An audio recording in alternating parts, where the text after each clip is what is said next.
Trish and Rob MacGregor welcome you to a place where all kinds of phenomena flourish. Here we meet authors, researchers, and investigators of the mysterious, the strange, and of the inexplicable anomalies that surround us.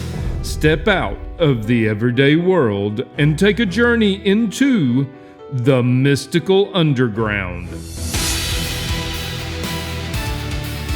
We'll start in 3, 2, 1. Welcome to the Mystical Underground. Thank you for joining us. This is Rob MacGregor and Trish MacGregor. And our producer and tech magician, John Posey, who is also known as the Disembodied Voice. You can go to themysticalunderground.com, where we make regular blog posts and where you can find out about our books. Among them are The 7 Secrets of Synchronicity, Sensing the Future, The Secrets of Spirit Communication, and Aliens in the Backyard. Our latest book is called Mind-Blowing Synchronicities, the latest science, stories, and research. Trish's latest novel is Not Quite Human. Rob's most recent novel is called Tulpas, a story of mysterious beings created through deep meditation. If you are watching us on YouTube, we would appreciate it if you would take a second to click the like, subscribe, and notification buttons so you never miss an episode. If you prefer to listen to the show, it is available wherever you listen to podcasts. Please subscribe there. Our guest today is J.J. Flowers, who is an award-winning screenwriter, playwright, and author of nonfiction and novels, including Juan Pablo and Butterflies. I have some questions about that. Okay, she's a lifelong yogi and teaches pranayama and metta meditation. She is now the author of the new book, The Spiritual Dog, Emissary of Unconditional Love and Healing. JJ lives with her family and dogs in Dana Point, California. Welcome, JJ. Welcome, Got JJ. into an interesting conversation about your first name. There are synchronicities involved. And Okay. what I was sharing with these lovely people is my original name was Jennifer Joy Horseman, which is an awful name for a writer. And my first book got published a long time ago. I was like 22. And just after that, I married my wonderful husband, who is John Flowers. And so I was so excited, and I called up my editor and told her that I would change my name now to Flowers, which is a great name for a writer. And she said, "Oh, no, you can't do that. You'll lose all your fans." And at that point, I had like 2 fans, and I could have just mailed them a letter, explaining the situation. So I went with most of my romance novels are under Jennifer Horseman. And so the year I lost my husband and our beautiful son, John Paul, I wanted to change my name to honor them to Flowers. But at that point, it was a big deal. It was a much bigger deal. And so I was sitting on the beach pondering whether I should do this. And a man walked by with flowers on his T-shirt. Oh, that's great. Yeah, so JJ is for John and John Paul. And Yeah, Trish has some stories about names. Oh, yeah, I have name karma. So, oh, do you? Yes, I do. I started off my maiden name, believe me, was worse than yours. It was Jane Shoes. I find that hard. Nobody could spell it. Nobody could pronounce it. So when I married Rob, I thought, oh, good, now I can be a MacGregor. Yeah, that's a good one. Yeah, it is. So I had done 2 names under Jane Shoes, and my editor at the time said, "Okay, Trish, if you're going to start a new series, let's do it under TJ MacGregor." I said, "Why TJ?" He said, "Well, mysteries by women aren't selling as well as mysteries by men." This was back some years. Of course, now I don't think that's true. But anyway, So that's how I became TJ MacGregor. And it's just created all kinds of chaos in my life. Yeah. Do you mention to your listeners that you're an Edgar Award winner? Your novels? So is Rob. Yeah, both of us have won. I didn't even get that. That's serious.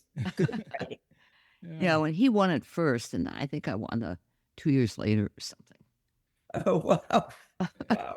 Yeah, so, Okay, Yeah, let's talk about you. yeah, let's talk about you and let's talk about your book. And where's your dog?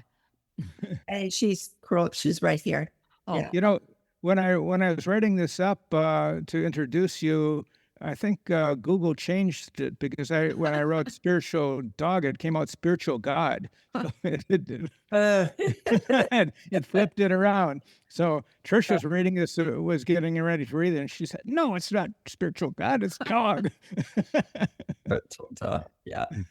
Right. okay. You have a newfie? Oh, No. my whole life was populated with Newfoundlands. I love Newfoundlands. There's a funny story in the book about for how I got my husband and I got my first Newfoundland. But after 8 of them, this one, because I moved to a new area, just not far, but where I could just ride my e-bike and I wouldn't have to have a car. So I thought, oh, this time when my dog transitioned, I thought this time I'm going to get a more practical dog.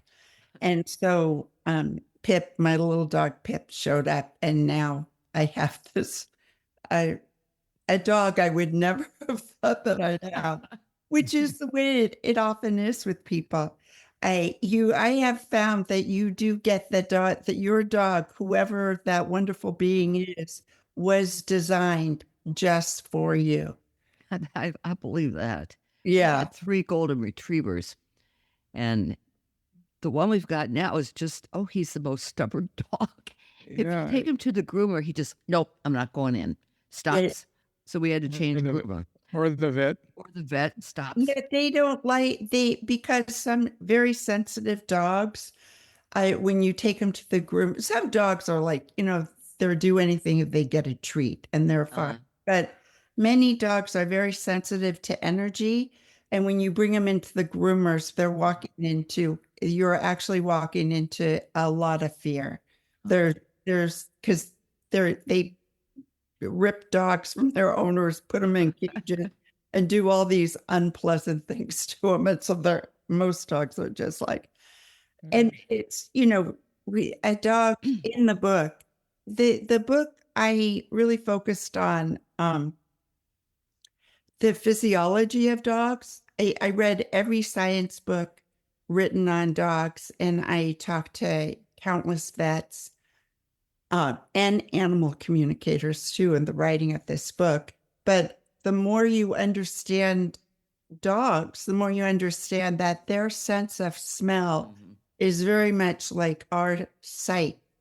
And they, when they're in the groomers, people are smearing this very unpleasant smell over their coat. And their coat is their identity. It's how other dogs, and they assume often, people identify them.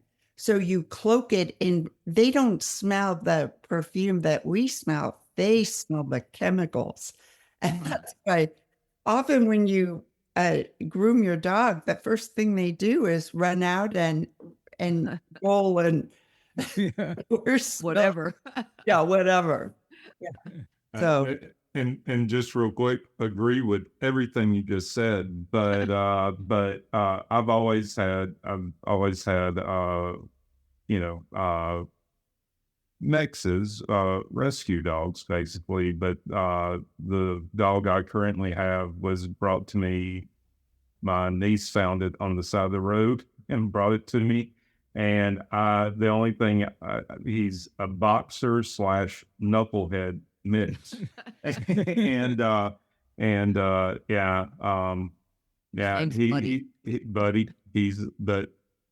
but around the house we call him the knucklehead, and there's just no off switch. And he makes, he keeps life interesting, but I've never had a dog like this before, and this is like my 5th dog. So one thing I've noticed about dogs that I didn't realize I noticed with this dog, Nigel, is that dogs learn from other dogs, because when Nigel was a puppy, he was never afraid of thunder or lightning. But then our daughter dog moved in with us when our daughter moved. So Nika moved in. Nika was terrified of thunder and lightning. And Nigel, as like a 3-year-old, 3-year-old, he learned that from Nika, and ever since has been terrorized by thunder. Yeah, that is interesting. I'm not quite sure. Dogs do learn from other. You would not. They learn everything from other dogs. Well, it's one of the big mistakes humans make is taking them when they're 8 weeks old from their litter. And I really don't think they should be taken till 14 or 16 weeks because that's the time when they are learning the most from their mother and their litter mates. And the longer you leave them with their litter mates, the less aggression you have. And for many people these days, because everyone's so wound up, their dogs are wound up, and aggression is a problem for many people. And it would just really help if we didn't take them quite so early. But Nigel doesn't have. He's not the least bit aggressive with anybody. yeah, If another dog comes up and takes his ball, he just waits till they drop it. Follow him around and wait.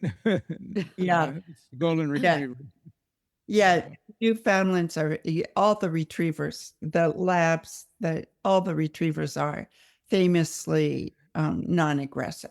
Right, Newfoundland literally will, if someone attacks them, they'll sit down and wait for the attack to be over. And they, there's so many famous stories of like the story. I had a mad, passionate affair with a policeman before John, and he told the story of he went on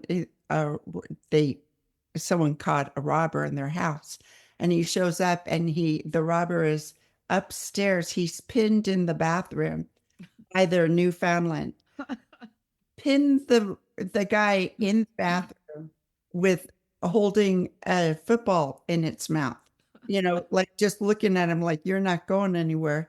And as soon as the police showed up, the dog got up and was like, okay, he's all yours. This new. Yeah. And a Newfoundland would not, it would be very unusual for them to attack someone breaking into your house, but they also wouldn't let them hurt anybody. So, yeah, they're so big too, Yeah, they don't have. Intimidating. Yeah, and for the big dogs, that's usually the rule because you can't have an aggressive big dog. You just can't. So, and Nigel and his brother were taken from the litter at 8 weeks old, and they went to a couple who live a few miles away from us. And they both work full time and had the 2 puppies in cages all day long. And after the dogs apparently made a lot of noise all night long. And after 2 weeks, after paying $3,000 for these dogs, they just gave them away. And we were the happy recipient of one of them. Yeah, I'm so glad. And he must be so glad that he got you guys. Because that's how dogs really are so grateful when they go from a troubling situation to a happy home. Yeah. JJ, What happens when a dog transitions? Oh, that is the best question. I counsel a lot of people going through grief. Because grief is probably the most powerful spiritual passage most people go through. And with dogs, my guidance gave me something for I could just say it because I know it by heart. Okay, I'll just say it. Okay. The thing is, all animals are from the angelic realm. And the angelic realm is a dimensional space that is characterized by unconditional love. Love itself is an energy that has, I'm sure you're all spiritualists here, so you're familiar with this, but it's more interesting when we're applying these things to our dog. love is an energy that has many octaves, that the octaves go up to God's source light, to endlessly into infinity. So unconditional love is a very high vibration of love. So all animals are born with that. Dogs are designed to provide us with that. And the way it works is that when we start loving on a dog, our energy systems start syncing with theirs. Huh. If you're familiar with the chakra energy system, dogs have chakras too, and these all start pairing. That's why the fun part about it, the most beautiful part about it is when your heart chakra pairs with your dog's, it amplifies the love, not just the love that you feel, but the love that you're able to give back. Huh. It just works as an amplifier. And that's why often when people lose their dog, when their dog transitions, the grief is sometimes more intense than when we lose people we love. Yeah, it's true. It can be very powerful, but it doesn't last as long. That's one of the saving graces. Yeah. But if people only knew what happens, because you had this dog, because animals are very different than us. They're holding that unconditional love. They are not in separation. There is no point in your dog's life or consciousness where they don't understand that they go on. Death is not the same to them. A dog views death as just taking off an old worn coat and stepping into the light.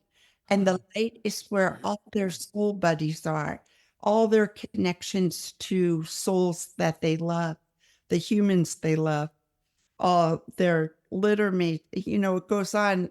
Most dogs have had many, many lifetimes. Lifetimes as cats, some birds, that's not as common. Horses, very common. How about squirrels? My understanding is the actual soul evolution of animals goes from wild animal to domestic, and not all wild animals would ever choose to be a domestic, but some do, and I'll share one story before, and then I'll just remind me to get back to what happens when dogs transition. Yeah. This lady asked for a reading, and it was this raccoon was visiting her every night at 7:00. The raccoon would show up on her porch, and she would fix dinner for him and give him a nice meal. She loved this raccoon. So she wanted me to do a reading. She was wondering if maybe the raccoon had a message for her. Honestly, I think the message was for me. So I read the raccoon, and right away, I knew that it had something to do with their grandmother. I said, I'm getting that it has something to do with your grandmother, and that what you named the raccoon is very important. She got so excited because she happened to name the raccoon Daisy after her grandmother. Wow. Yeah. So then Daisy just shows up, and Daisy the raccoon shows up in my mind, and I understood things. It was so deep and beautiful. She's always been a wild animal, and this life a raccoon, but she's thinking about becoming a domestic animal. So she connects to, what to do. It's all a learning process. And she connected to Daisy, this lady's grandma, and she said, oh, go visit my granddaughter. This was all arranged for them. So she began visiting her granddaughter. And what Daisy told me, the raccoon, was the vibration, the love that she felt, that vibration of this lady's love overwhelmed her. And she was able to understand why animals would choose to link their lives to ours. Because we hold them in that vibration. And it's very powerful for animals, which makes the whole thing so beautiful. Yeah, it really does. So would you consider yourself, JJ, a dog whisperer or an animal whisperer? Oh, well, I just want to finish for Okay. people out there who have lost their dogs, because it really is very beautiful. Okay. So the dog steps into the light and they are happy there. Dogs do not step into the light and look back and miss you. I'm so sorry to tell that to you, but they don't, because they see their life here, the life and the love that they made with you, as something to celebrate. They're so excited about it. It's like what I get over and over again is just like, wow, look at this life. We had so much fun. The walks, the adventures, the love. We made so much love. And they're just so thrilled that all this happened to them and grew their soul and all that. And then they look back, and people, when they're in their grief, just appear as this like gray blob to them. It's very hard for spirits to see sadness, depression, grief. I can't, I've seen it many times. It's hard to describe it. It's like, you just go, oh. As soon as you like raise your vibration to love, everything clicks up and they can see. And then they zoom in with all their love. And that's when you can feel your transitioned best buddy. You can feel their love, the energy of their love coming back at you, and you know they're okay. So that it's really very beautiful once you understand the process. Do they choose to come back to the same humans? Often, very often. And I have learned that if you request this, if you have like one particular, the first time I heard this, it just mind blown. I just burst into tears. I was like, I'm just going to get that dog back as soon as possible. So yeah, now I really understand it. If you request it, it's like 99% they will. If they can't do it, they will give you a dog that I promise you will love just as much. That's the whole thing. It's very beautiful. Once you're like understanding what's happening, you grasp how powerful love is and how powerful positive thinking is in shaping our life. Stress. Because after Nika died, a friend of ours who's an animal whisperer, said, okay, Nika's coming back to you and she's going to be born in such and such a place. And it was somewhere in Orlando. And I said, well, when? And she died in February of 2023. And it was going to be in the following year, I think it was. And for some reason, we couldn't make it up there at that time. I thought, oh no, how could this be? I'd missed Nika. Where is she now? I got so annoyed with myself. Yeah. Yeah, no, see, that's not the way it happens. Okay. No, there's no date. No, you have to trust your guidance and your soul's path. Okay. There's no mistakes. If you couldn't meet that dog for 5 years for whatever reason, that dog is happy up there. They're wait, and they wait for a time. They don't make mistakes. People often think that they have to have some like key, the location that's crazy. No, the dog you get, you recognize them everybody has had the experience. This Peppy is the first dog where I was not sure. Because I never had a dog like this. And my grandson and what happened was I wasn't even going to get a dog, but this lady stopped me, a stranger, and she goes, "Where's your dog?" And she demanded, like bossy, like, "Where's your dog?" And I said, oh, she transitioned. She's not with me anymore. She goes, oh, you need a new dog. And she takes out her phone and she goes to this rescue place. And they have 3 dogs. And 2 of the dogs are taken. And there's this one dog that was so homely, nobody wanted her. And I thought, oh, this might be a sign. So, and she was the right size. I was going to get a small dog this time. And so I didn't know. So my grandson and I went to meet her the next day, and she was in this house zooming, zoom, zoom, zoom. And I thought, oh my God, the opposite of a Newfoundland. I thought a Newfoundland has never zoomed in their life. They're not zoomers. I said, I just threw my hands together and I said, if this dog is meant for me, I need a sign. And Pip stopped. She looked at me. She leaped on my lap. She looked up, and then she zoomed off. And I was like, okay, my dog. Yeah. So back to the question of the dog's passing. What about the term rainbow bridge? Are you familiar with that? I was just going to ask her that. Yeah. Oh, were you? That's funny. Yeah, I mean, I thought, because if it doesn't exist, I'm going to be pissed. I've lost so many animals. It's kind of like a heaven for animals, right? Isn't that the sense Well, of it? that's the angelic realm. There are there's groups, collections of souls. So the rainbow, you have to understand, people have to get this. I wish Christians would just understand this, that spirit speaks to us through metaphor.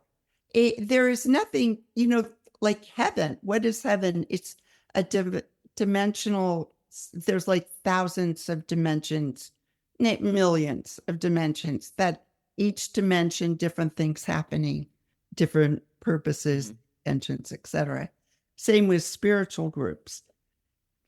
So is there a rainbow bridge? When you transition, and I want your listeners to really hear this, because this is like one of the best parts of the story of dogs and people. When you transition, you will be met by your guides. You will be met by your guardian angel. Sometimes there's more than one of those. You will be met by all the people who have loved you. That number is way bigger than what people are expecting. You just incarnated with a group of people that you love, hopefully you love and hold close to your heart. But there are so many other people up there that love you so much that reuniting with them is so joyful. It's just like every time I've been there, it's just incredibly beautiful. And then comes the animals you love. Every animal you love will be rushing at you, and there will be a reunion.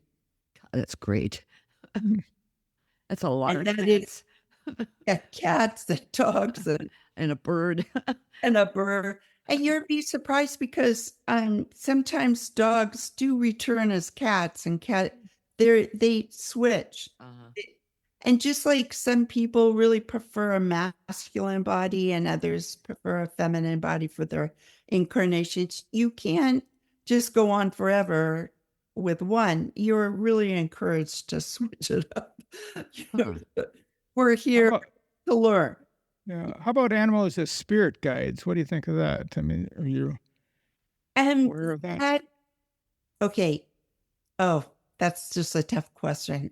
I would say that there are some people who do have a spirit animal, but most spirit animals are actually your guides, and they appear to you in this way because it's a common form of identity. That So, like shamanism. Yes, they yes. are animals, but they're actually spirit guides that are in the form of the animals, you're saying? Yes, exactly. Okay. Yeah. And that's usually what's going on. Yeah. Okay. Interesting. Yeah. Okay, so have any of our pets been our humans, like our daughters, our sons? Yeah, that is such a great question. Now, I hope people aren't going, okay, this lady just dove off the deep end. I mean, these are the things that go through my head, though, Yeah, no, of course, I've gotten guidance on this because I really didn't know. I didn't understand. And if I didn't, it was very high light, very high guidance that I know that it's true. Okay, people never ever incarnate as an animal. That does not happen. But what does happen, and what is actually quite common, especially probably for all the people listening to this podcast, is when you're in the spiritual, when you're not in this physical body, you can merge your consciousness with an animal in order to know what their experience is, what their life is. You can even merge your consciousness with a tree. That does happen. And it's very beautiful, very powerful. So consciousness is unlimited. It's expansive, unlimited. We are constantly learning. We are always looking for experiences from which to learn through. So that does happen. Also, what happens, and now we go to the other part, is do animals ever incarnate as people? What I've been told is it has happened, but it is extremely rare. But what is very common is like you lose a loved one. That loved one puts a portion of their consciousness in the animal you get. And in order to continue delivering love, to watch what's going on, make sure everything's okay. And what's funny about that is when you talk to people, I've talked to dozens of people, more than that, who say, oh yeah, my cat, I don't know what it is, but it reminds me of my Uncle Charles. And you're like, it does. For whatever reason, people will tend to recognize this.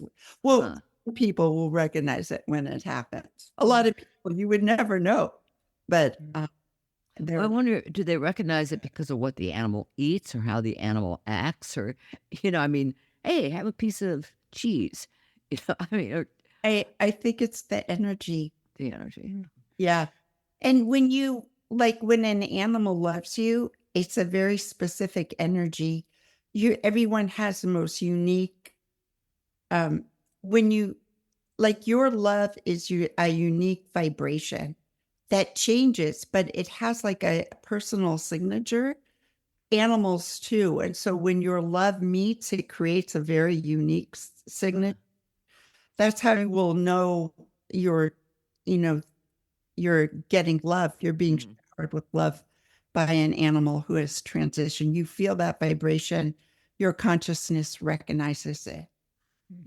I've been surprised that a lot of religious people don't believe that animals have spirits or souls.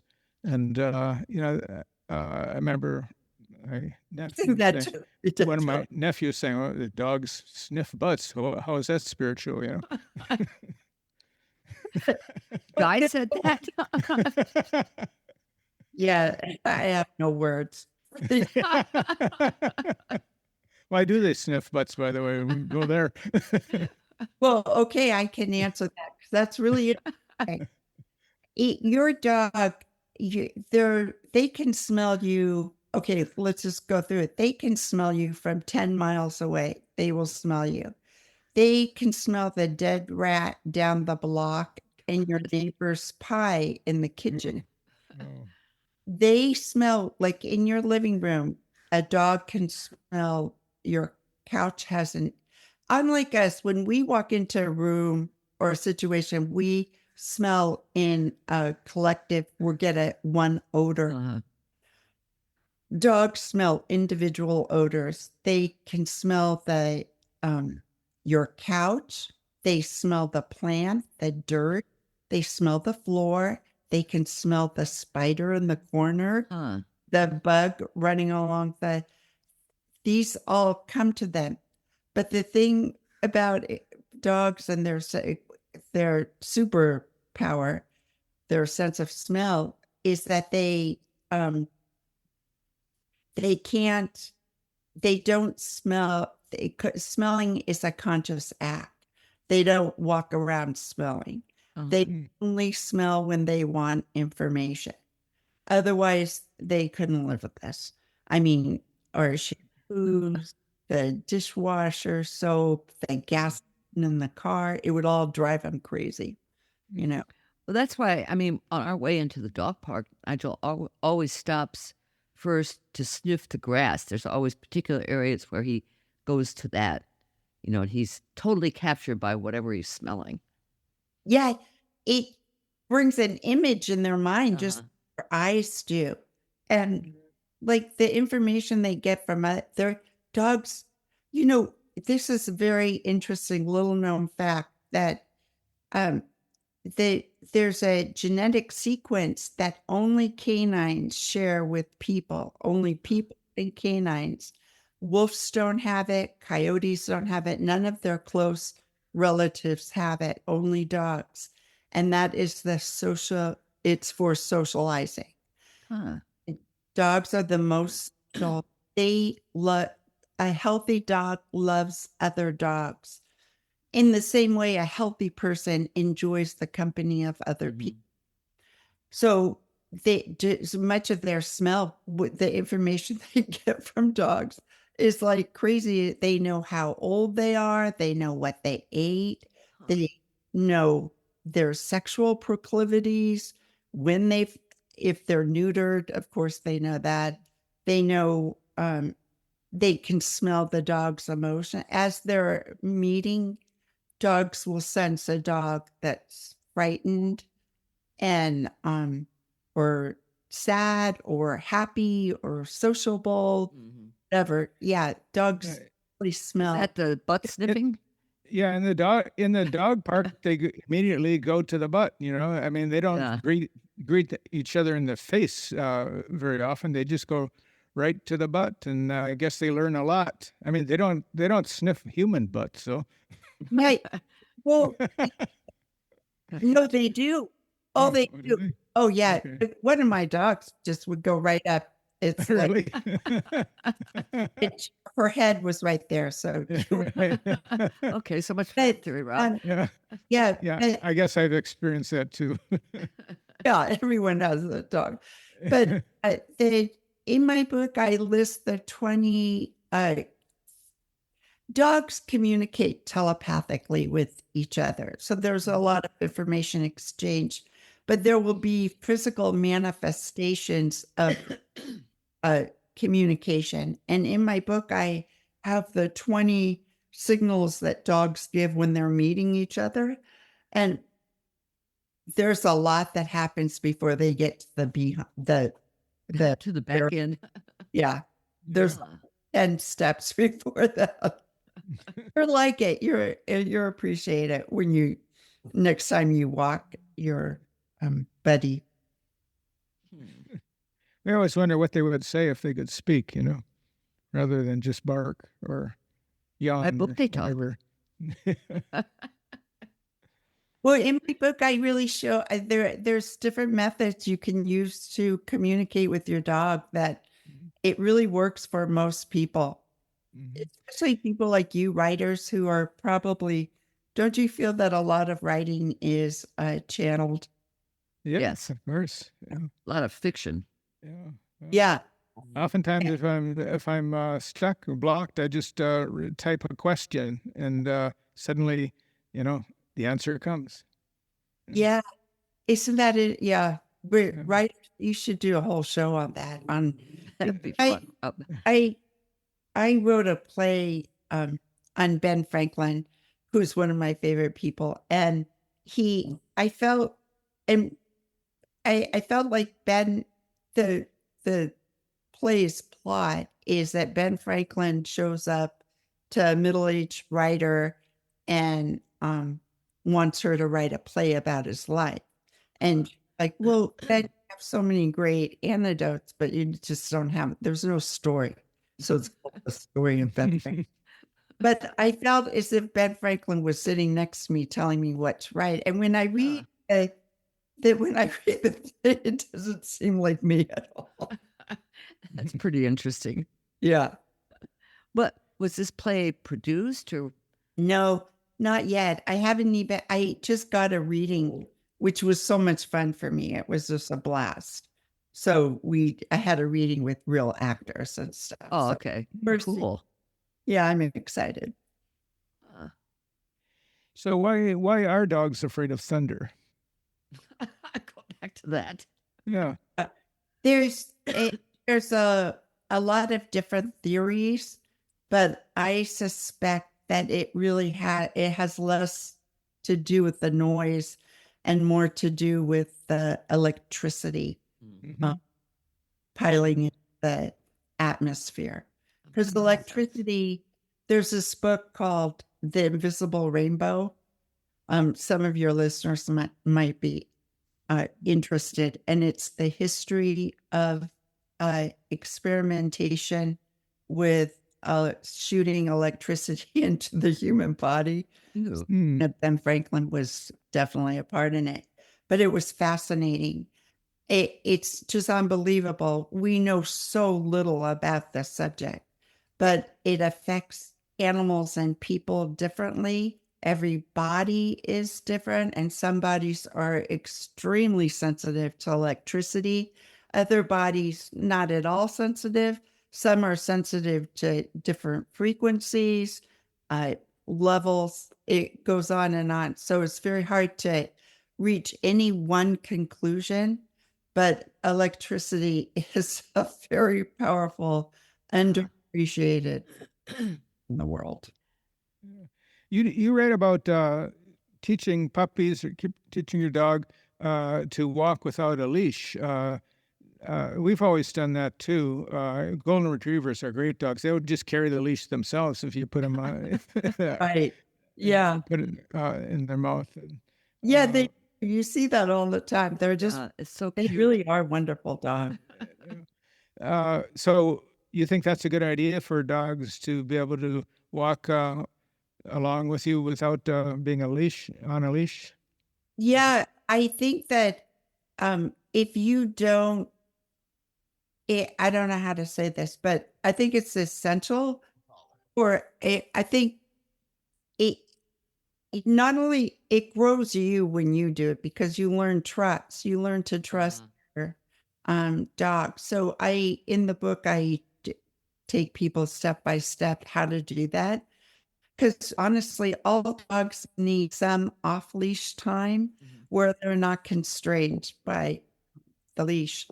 And it was really funny because I live in a place where the leashes are the most important part of a person's relationship with their dog.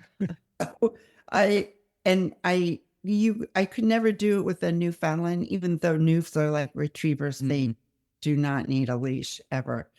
But I just thought I'm going to raise Pip, my little dog Pip, off leash without a leash. And I'd only put her on a leash when I absolutely had to. And oh my God, what a difference it makes. She's just, I think it's her nature too. She can really read a room. She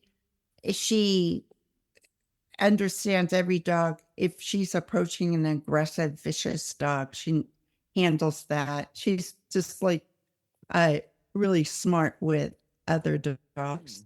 But she seems a lot smarter than dogs just limited to their leash. Do you think dogs develop relationships with cats? Oh my God. Especially the ones I live with. Yeah, there's so much going on. That's another thing. That's like a whole nother subject. Because cats are great conductors of energy. They transmute energy, shadow energy. They're just like masters at it. Dogs are good at it, but nothing like a cat. Dogs and cats both, they have relationships. They know each other. They communicate constantly. In my book, on the surface level, it will look like I mean, anyone who has cats and dogs gets that cats really are superior, and that the dogs know it and they hate it. And the reason they hate it is because the cats get the better food and everyone's aware of it. The dog usually does not understand that. Why is the cat getting the better food? I know she loves me more. I know it. Oh, that will really bother them. So I really recommend putting a little cat kibble, just a little bit, in the dog's food. It will mean, Huh. yeah, Interesting. yeah. Yeah, because we have one black cat that Nala, she really loves him. You know, the other cat she doesn't really care about, but Nigel is her pet. Yeah, So it to goes speak. up and rubs up. Yeah, against she really loves him. lays down next to him. Yeah. Yeah, see, that's so beautiful. Yeah, someone gave one of my newts a kitten before, and they were just best buddies their whole life, loved each other. Yeah. But another newf I had hated cats and never, one time, because this kid, we lived in a rural part of Orange County at that time, and for some reason, this man gave his 14-year-old boy, Sonny, the job of getting rid of the feral cats. And if he couldn't find homes for them, he was supposed to, which was so horrifying. There's no accounting for some people. But anyway, I opened my door and he literally threw the kitten into my house because, God. he was desperate. So I was screaming, no, my Panta doesn't like cats. She's not going to go for, I can't have a cat. But by the time he was down the street, my daughter had named the cat and talk on it. And so I was kind of stuck. And then I had to learn what you do when the dog is aggressive towards the cat, how you can maintain that. So that was a big learning experience. Yeah. Interesting. Yeah. But we managed.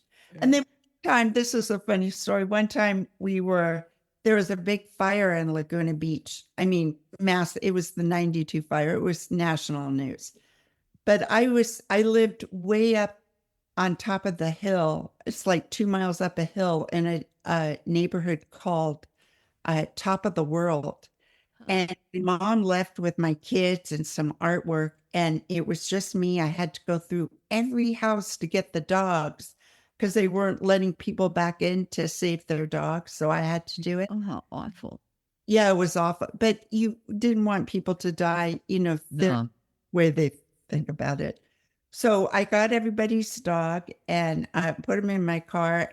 But my cat, this ornery old cat that, I just couldn't bear the idea that he might burn. So I'm calling him, and the flames are like 50 feet away and they're sky high. It's just, God. and I'm getting more panicked and frightened. And Panda, she got the whole situation, what was happening. She was so disgusted and irritated. She got out of the car. She went in the house and I ran back to the car to stop the other dogs from getting out. It was an old stop. And she goes in the house and she comes out with the cat in her mouth. Oh, Yeah. that's great. Yeah. And I opened the door and she spit him out. And, all the animals understood this was This was a rescue. Yeah, this was a rescue. So, God. yeah. That is Oh, cool. that's a good story. Yeah. Yeah. What about the concept of dogs as mirrors? Oh my God. I could go on forever. Dogs are mirrors. And I do a lot of medical, because I'm being a yogi and I do a lot of energy work. I have a group of guides I meet with every day. They're called the Kamalgams, and I love them so much. They're very special beings, but they're just the greatest energy workers. So I try to do that, and then there's been this overlap with dogs. And what I have found is that if you're okay, I'll just try and give you the, because it's so exciting. When your chakra systems start pairing with the dog and there's an exchange of energy, everything's wonderful when it's love and joy and happiness and laughter, and you're outside and you're exercising and it's all the happy stuff. Mm-hmm. But some people, especially these days, it's so tragic. They are walking around with a lot of anger and even more fear. People are worried about this. They're afraid of that. They don't know what's happening. It looks disaster, just a lot of fear. Well, your dog will start absorbing that. And like I say, transmuting it. They send it through their paws into the earth. And the earth knows Mother Earth can handle whatever. So it's all good, except when it gets to be too much. If there's just too much of it, it turns into a disease or a behavioral problem. And so whenever your dog, not always, I'm not going to say always because I would hear of exceptions, but often when your dog has an injury or an illness, it is actually a mirror to something going on with your energy system. Trish, we thought about that with Nigel. Yeah, I did. But see, I have an arthritic ankle. And about 6 months ago, Nigel started limping. I thought, he's got arthritis. Nigel, you don't need to get this. Let me have it. But he's still limping. Okay, that's very interesting because I have seen that where the dogs, what I'm talking about something a little different, but yeah, I know you are. Just reminded me though. My mom had an allergy to sunlight, and her little dog got it. Just, paws to the ground when you were moving from tree shade to sun. It was just the funniest thing. So there is that does happen. Mm-hmm. And I'll do a meditation and I'll tell you, I'll try and see what's going on with your. But for instance, this lady, she wanted me to do a reading on a horse. So she loved this horse, like her soul, and people say my soul animal, which just means they have a really powerful emotional connection to that being.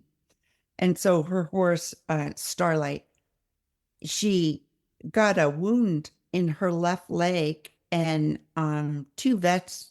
she had been through 2 vets, and they were at a loss to how to treat it. It just wasn't getting better. So she asked me to look at it. And right away, I talked to the horse. I said, "Is this a mirror issue?" And the horse was like, "You." And so then I knew, and I just said, it can be this simple. I said, there is someone, a man, who has hurt you in your life. And it's a hurt that you think you transcended. You think it's all over, it's behind me. But it's not. It's still operating in your energy field. And she started crying. Her dad, she suffered horrible abuse. And she was an adult, and now she thought, it's the past. I'm all done. But she wasn't. It was still operating there. So she started therapy again, and 3 weeks into therapy, the wound on her horse healed up. Wow. And that's how it often works. It is often just obvious and simple. Oh, good. I hope Nigel's is simple. Tell me what you pick up in your meditation. I will. I'll write you. Yeah. Okay. Yeah, I'm really curious. So one of the things I noticed in your book that kind of surprised me about dogs is that hugging them does not necessarily mean you're giving them love. That's more like you're dominating them. I was surprised to read that. Yeah, it's funny because I go through all the things that people do to dogs that dogs are like, oh my God, why are they hugging me? Yeah, they don't like being hugged. They love being rubbed, given them a good down. That's the way to do it. But is a in the dog's mind, you're demanding submission, and then it causes them confusion because they also feel your love at that point. And they're like, why are they so confused? Why do they do this to me? So, yeah. I think that's why Angel sometimes flips over on his side and he throws his legs up. It's like, okay, give me a belly rub. He loves that. Yeah, he did. Yeah. Usually dogs do that to cool off, but if you get a belly rub, it's like, oh, bonus. Yeah. Yeah, they love that. The one that is the worst crime that humans do, that some people do with their dogs, which is kind of funny. There's two parts to it. Some people will grab their dog's head, lean in close, and just say, "Oh, I love you," and and the dog is like frozen because when dogs do not direct eye contact is torture for a dog. They when a dog is staring straight at them, it says, "You slide your eyes, or I'm gonna kill you." That's right. what the dog is saying. So they're like, "Why are you doing this?" Forcing my head. And when people do it in anger, that's the point where I could get violent. Yeah. It's just wrong. Don't do that. Yeah. So you mentioned some light beings in your book, and one of them is Melchizedek. Who is Melchizedek other than the Hebrew kind of Jesus, I guess? Oh, that's so funny. Yeah. No, I'm so glad you asked this because I love Melchizedek. They're my guides. Yeah. Okay. Melchizedek is a collective energy system. There's three main, there's, billions of light beings, and light beings will, for human beings, for us, which is different than, specific to human beings. We have the angelic realm, we have Melchizedek, and then we have the creator level beings. And connecting to there's a lot of overlap. Like Melchizedek, there's a lot of angelic beings in there. An angel is just a spirit being who has never incarnated. Why have they never incarnated into human form? They didn't have to. I once asked the amalgams, do you ever did you ever want to be a human? And they just fell over laughing. It was the fun. Like, why would we ever do that? So, but Melchizedek does have a lot of, probably a third of the beings there are angels, and a third are just very, very old souls who hold the wisdom, divine wisdom. And they once showed me this. It was the most beautiful sight I ever saw. You writers will all appreciate this. It was a library with shelves that were like as high as a skyscraper that went on forever. And it's just the ancient divine wisdom goes on forever. And that's what Melchizedek is connecting to human beings to lift humanity. Because let's face it, we need it. That's for sure. Yeah, we really need it. And they appeared in the Bible, but like so many things in the Bible, it's they touch on something they really don't know much anything about. And for all you, I tell people, I share this with people. If you are on a spiritual path, and we're all on a spiritual path, but if you want to amplify this, if you want to grow your soul faster, I recommend connecting to high light. Many people connect to their guidance, which is nice. Your guidance will help you in, I don't know, hundreds of different ways. It's such a gift to be able to connect to your guides. But your guides, connecting to highlight just accelerates your growth. And what happens is they connect to your consciousness. They make adjustments that facilitate your a greater understanding, and the holding of more light. So I recommend for people to connect to Melchizedek, because that's what they're here for. And it's a very, very easy to connect to him now. You can start by reading the channeled 12 texts through Paul Salick. And you just have to listen, like get the last book, Divine Union, and just listen to it. And they will zoom in, connect to your consciousness, even do it while you're sleeping. You don't have to be conscious for this. And they start altering your energy system to facilitate spiritual growth. Wherever you are, your path. And that's another thing that is just so incredible, is that every path in the light, just think of it, it's unique. It's designed just for you. If you could look at your path, the many lives you've had, you will have, you would see it, and you saw them laid up on top of each other. It would be the most beautiful artwork you could even imagine. It's so beautiful. We're all marching, along. So connecting to highlight will just really alter that for the better. And the other one is creator level beings, which someone I'm close to channels them.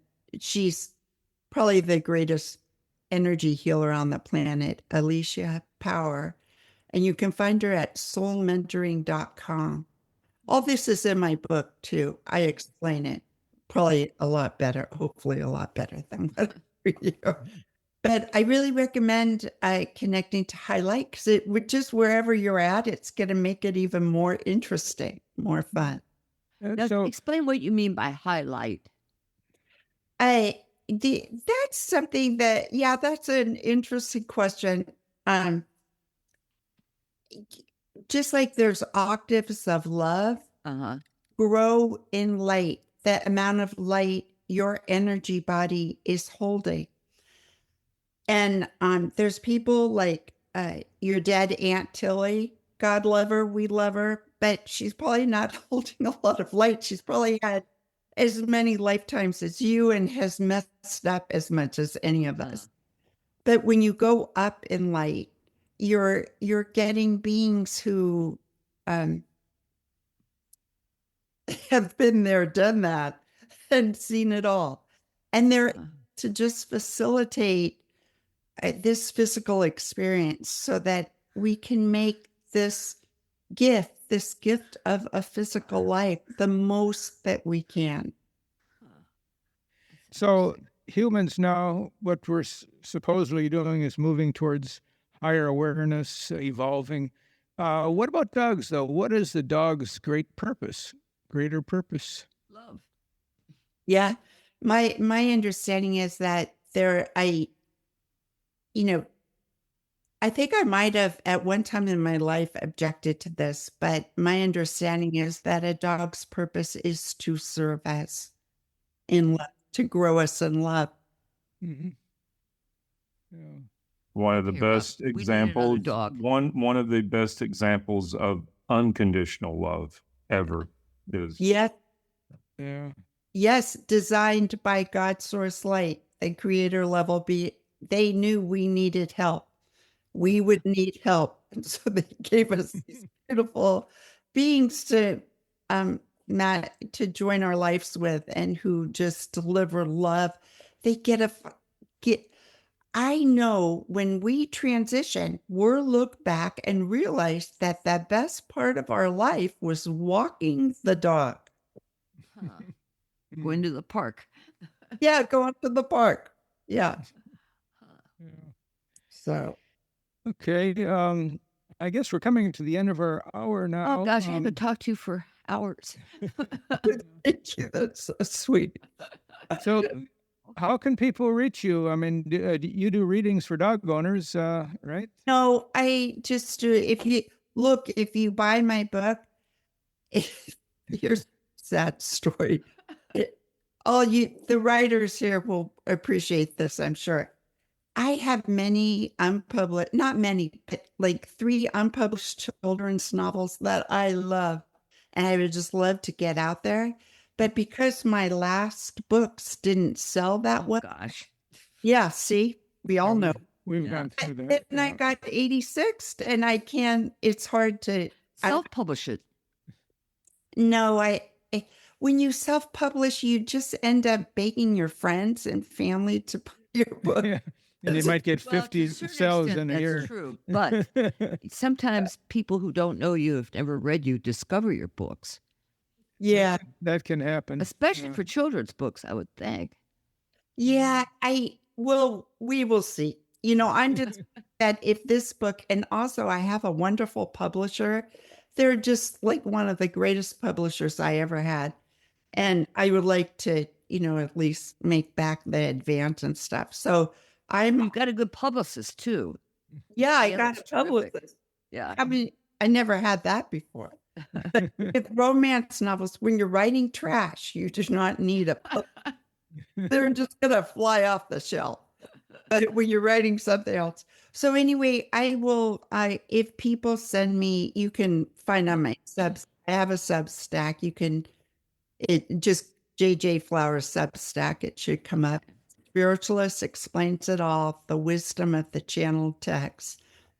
So you can go there.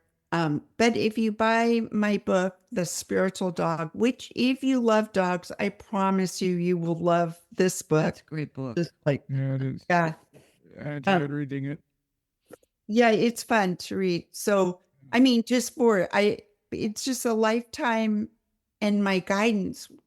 It just makes you see your dog for a special light. So you know what's really going on.